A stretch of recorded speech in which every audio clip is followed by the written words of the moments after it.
Le visage de ce soldat de 14-18 aurait pu rester dans l'oubli sans le travail tenace de son fils. La guerre, Alexis Thomas en a souvent parlé de son vivant. Mais lorsqu'il décède, il y a une vingtaine d'années, il emporte avec lui son histoire.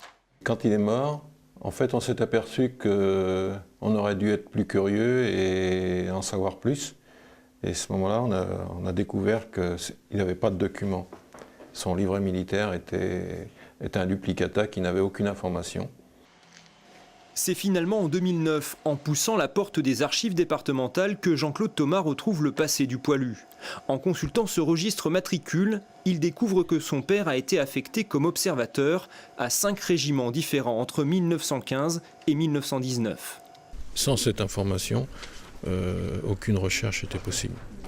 Je me souvenais vaguement qu'il avait fait le 174e régiment d'infanterie, mais pas des autres. Donc, et je ne savais pas à quelle date. À l'aide d'Internet, Jean-Claude Thomas va alors retracer jour par jour la vie du militaire, ses lieux de cantonnement et de combat. Verdun, la Marne, le soldat a également participé à la meurtrière offensive du Chemin des Dames en 1917.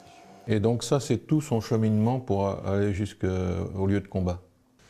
Ces souvenirs collectés vont pousser les membres de la famille sur 3 générations à effectuer un pèlerinage sur les pas de leur aïeul, aidés sur place par des passionnés d'histoire pour retrouver avec précision les lieux. Vous savez, c'est très très impressionnant quand on vous dit c'est là. Très impressionnant. C'est à la fois beaucoup d'émotions, une certaine fierté parce qu'il avait été blessé là. Il n'avait pas voulu quitter ses collègues, donc il était resté avec sa blessure jusqu'à temps que son régiment soit relevé. Fier d'avoir pu remonter le temps, Jean-Claude Thomas nourrit désormais un autre espoir, que son histoire donne envie à d'autres familles de partir sur les traces de leurs ancêtres, combattants de la Grande Guerre.